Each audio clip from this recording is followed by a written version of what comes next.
नमस्कार, exam top education में आप सभी का फिर से स्वागत है। आज हम फिर से आपके सामने 10th क्लास का राजनीतिक दल का चैप्टर लेकर आए हैं और इस बार हम ये चौथा पार्ट इस वीडियो का बना रहे हैं। इस चैप्टर का चौथा पार्ट बना रहे हैं। तो आइए देखते हैं चौथा पार्ट। इसकी शुरुआत होती है राष्ट्रीय दल से। विश्व के संघीय व्यवस्था वाले लोकतंत्र में दो तरह के राजनीतिक दल होते हैं। जैसे कि हम पहले बता चुके हैं, संघीय व्यवस्था क्या होती है। संघीय व्यवस्था जहाँ पर जो सरकार होती है दो स्तरों पर होती है, जिसमें केंद्र सरकार और राज्य सरकार होती है। संघीय इकाइयों में सिर्फ एक इकाई में अस्तित्व रखने वाले दल और अनेक या संघ की सभी इकाइयों में अस्तित्व रखने वाले दल भारत में भी यही स्थिति है। कहने का क्या मतलब है, एक इकाई में अस्तित्व रखने वाले दल का मतलब है कि ऐसे दल या ऐसी राजनीतिक पार्टियां जो केवल एक क्षेत्र में ही सीमित है और अनेक संघ की सभी इकाइयों में अस्तित्व रखने वाले दल, यानी कि ऐसी पार्टियां जो पूरे विश्व में, पूरे भारत में फैली है या पूरे देश में फैली है। जैसे कि हम जानते हैं कि बीजेपी हो गई और कांग्रेस हो गई और तृणमूल कांग्रेस हो गई या बीएसपी हो गई, ठीक है, और तृणमूल कांग्रेस हो गई। तो ये ऐसी पार्टियां हैं, आदि कुछ और पार्टियां, 7 पार्टियां टोटल ऐसी पार्टियां हैं जो पूरे भारत में फैली है। तो ये जो पार्टियां हैं ये क्या है, जो बड़ी पार्टियां हैं, ये बड़ी पार्टियां जो पूरे भारत में फैली है, इन्हें राष्ट्रीय दल कहा गया है। क्या कहा गया है? राष्ट्रीय दल कहा गया है। तो कई पार्टियां जो पूरे देश में फैली होती है उन्हें राष्ट्रीय दल कहा जाता है, जैसे कि मैंने अभी आपको बताया। और इन दलों की विभिन्न राज्यों में इकाइयाँ होती है। क्या? इन दलों की विभिन्न राज्यों में क्या ये होती है? इकाइयाँ होती है, यानी कि हर राज्य में ये पार्टियाँ होती है। पर कुल मिलाकर देखें तो ये सारी इकाइयाँ राष्ट्रीय स्तर पर तय होने वाली नीतियों, कार्यक्रमों और रणनीतियों को ही मानती है। कहने का मतलब क्या है, ये जो पार्टियाँ हैं, ये जो पार्टियाँ एक जहाँ पर इस पार्टी का हेड होता है वहाँ पर इसकी नीतियाँ तय होती है, कार्यक्रम तय होते हैं और रणनीतियाँ बनाई जाती है। और ये रणनीतियाँ जिस जिस क्षेत्र में, ये जिस जिस राज्य में ये पार्टियाँ पाई जाती है, ये जो जैसे बीजेपी है, कांग्रेस है, बीएसपी है, इनकी जो इकाइयाँ हैं वहाँ पर इनको मान्यता दी जाती है। किनको? इनके द्वारा गई नीतियों को, कार्यक्रमों को और रणनीतियों को क्या दी जाती है? मान्यता दी जाती है। यानी कि वहाँ पे जो इनके जो अंग हैं, यानी कि जो पार्टियाँ दूसरे राज्यों में, वो भी उन्हीं नीतियों और कार्यक्रमों और रणनीतियों को मानती है जो इनके हेड ऑफिस में, यानी कि जहाँ पर इन पार्टियों का मुख्यालय है। देश की हर पार्टी को निर्वाचन आयोग में पंजीकृत कराया जाता है। क्या कराया जाता है? पंजीकृत कराया जाता है।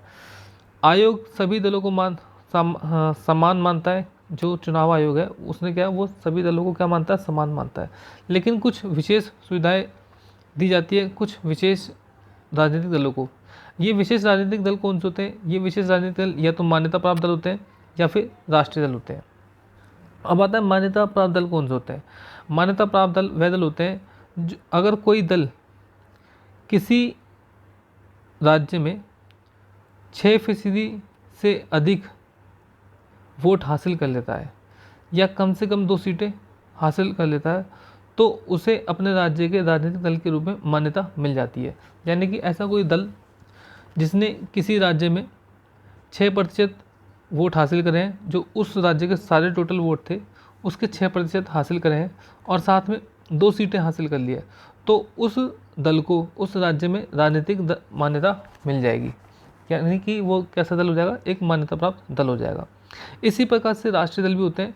अगर कोई दल लोकसभा चुनाव में पड़ने वाले कुल वोट, यानी कि लोकसभा में जितने भी वोट पड़े हैं, चाहे राजस्थान में हो, गुजरात में हो, उत्तर प्रदेश में हो, पश्चिम बंगाल में हो, उड़ीसा में हो, बांग्लादेश और हमारा कर्नाटक में हो, केरला में, इन सभी जो जितने भी 28 राज्य हैं हमारे, उन 28 राज्यों में जितने भी वोट पड़े हैं लोकसभा चुनाव के अंदर, उन वोटों का 6%, कितना? 6% हासिल करता है। 6% हासिल करता है। और ये 6% किस में से होनी चाहिए? 4 राज्यों के विधानसभा चुनाव में। क्या?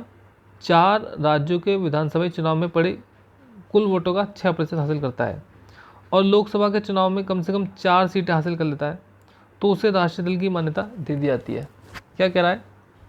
लोकसभा में जो चुनाव होते हैं, लोकसभा चुनाव में अगर वो 4 सीटें हासिल कर लेता है, कोई राजनीतिक दल क्या कर लेता है? 4 सीटें हासिल कर लेता है और साथ ही 4 राज्यों के विधानसभा चुनाव में 6% वोट हासिल कर लेता है, तो उसे राष्ट्रीय दल की मान्यता मिल जाती है। 2017 में 7 राष्ट्रीय दल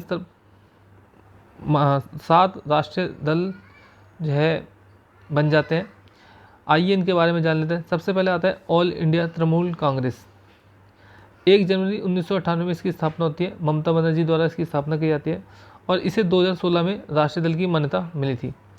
पुष्प और तृण पार्टी का प्रतीक है। ये जो है पार्टी का प्रतीक है।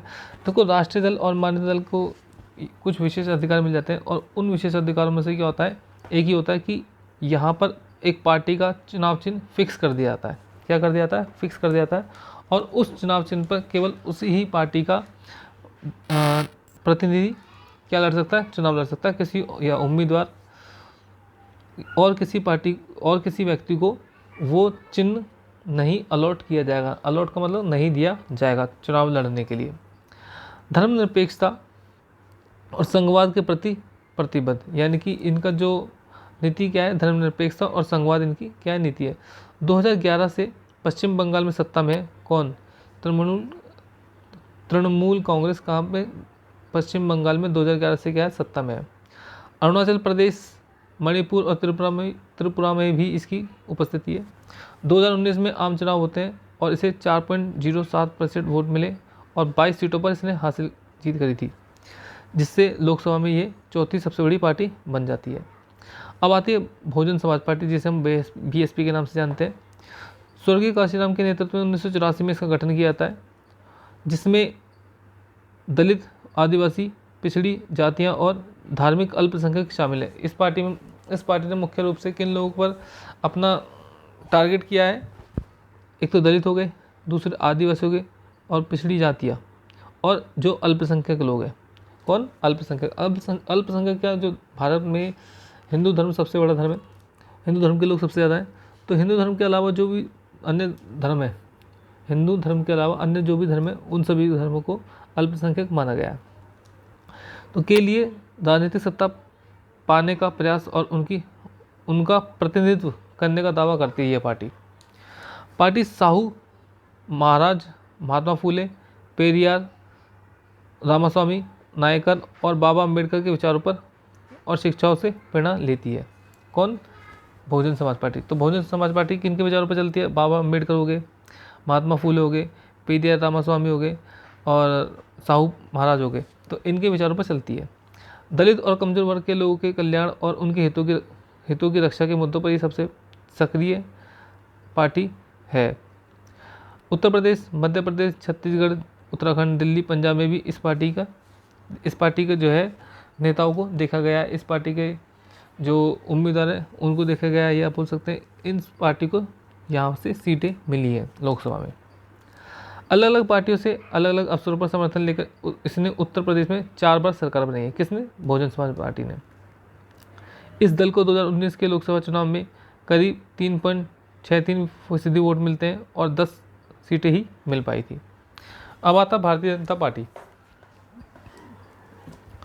पुराने भारतीय जनसंघ को, जिसे श्यामा प्रसाद मुखर्जी ने 1991 में गठित किया था या बनाया था, 1980 में इस पार्टी की स्थापना की जाती है और उसको पुनर्जीवित किया जाता है। किसको?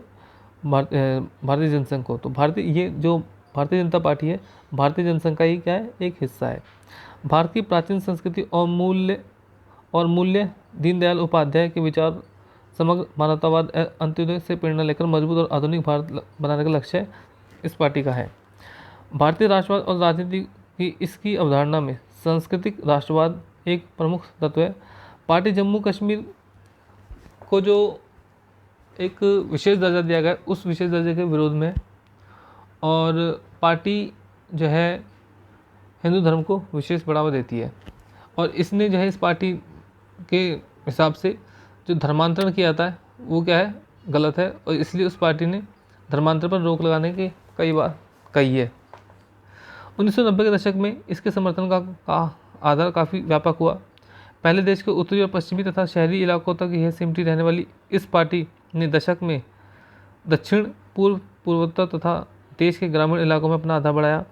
राष्ट्रीय जनतांत्रिक गठबंधन के नेता की हैसियत से यह पार्टी 1998 में सत्ता में आती है और 2019 में 330 सीटें जीतती है और पार्टी फिर से अपनी सरकार बनाती है। इससे पहले इन्होंने अपने बलबूते पर 2014 में सरकार बनाई थी और फिर इसका ये 303 सीटें लेकर 2019 में सरकार बनाती है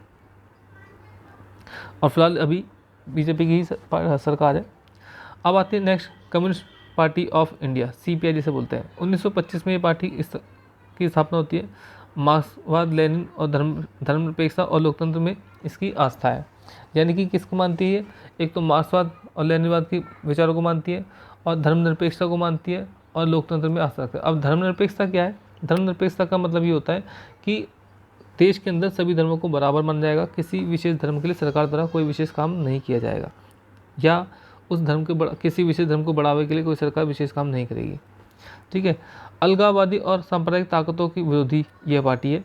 यह पार्टी संसदीय लोकतंत्र को मजदूर वर्ग, किसानों और गरीबों के हितों को आगे बढ़ाने का एक उपकरण मानती है। आगे चलते हैं। Communist Party of India, Marxist, CPIM। 1964 में इस पार्टी की स्थापना होती है। मार्क्सवाद, लेनिनवाद में आस्था रखता है। ये भी समाजवाद, धर्मनिरपेक्षता और लोकतंत्र का समर्थक है ये पार्टी। साम्राज्यवाद और सांप्रदायिकता की कट्टर विरोधी ये पार्टी है। कौन सी? Communist Party of India, Marxist, यानी कि CPIM। इसके बाद हम बात करते हैं इंडियन नेशनल कांग्रेस। आमतौर पर इसे कांग्रेस पार्टी कहा जाता है। यह दुनिया की सबसे पुराने दलों में से एक पार्टी है। 1985 में इसकी स्थापना होती है। इस पार्टी का कई बार विभाजन हुआ है, और जो UPA है, यूपी जो गठबंधन है, उसके जो है नेता कांग्रेस पार्टी को माना जाता है। कई दशकों तक इस पार्टी ने जो है भारत में अपनी सरकार बनाई थी। जवाहरलाल नेहरू से लेकर इंदिरा गांधी तक के समय तक लगातार इनकी सरकार बनी रही थी। 1971 तक लगातार, और फिर 1980 से 1989 तक इस देश पर इस पार्टी ने शासन किया था। इसके बाद आता है national Congress party. Congress party में विभाजन के बाद 1999 में ये पार्टी बनती है। लोकतंत्र, गांधीवादी, धर्मनिरपेक्षता, समता, सामाजिक न्याय और संघवाद में इस पार्टी की आस्था है। यह पार्टी सरकार के प्रमुख पदों को सिर्फ भारत में जन्मे नागरिकों के लिए ही आरक्षित करना चाहती है। क्या कह रही है? इस पार्टी ने कहा है कि भारत में जिस व्यक्ति का जन्म हुआ है, केवल उन्हीं व्यक्तियों को भारत के जो प्रमुख पद हैं उन्हीं व्यक्ति को ही सौंपा जाएगा चुनाव, चाहे वो चुनाव जीतने के बाद। ठीक है। इसी वजह से जो है जब 2008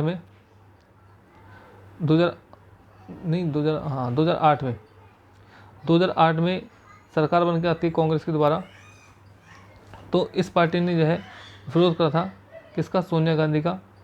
किसके लिए? प्रधानमंत्री बनने के लिए, क्योंकि इसका मानना था कि प्रमुख पदों पर केवल भारत का नागरिक ही आसीन हो सकता है। अब आते हैं क्षेत्रीय दल के विषय में। क्षेत्रीय दल के विषय में हम अगले वीडियो में पढ़ेंगे। धन्यवाद। प्लीज़ चैनल को ज़रूर सब्सक्राइब कीजिए। अगर वीडियो आपको अच्छा लगता है तो अपने दोस्तों का शेयर भी कीजिए। धन्यवाद।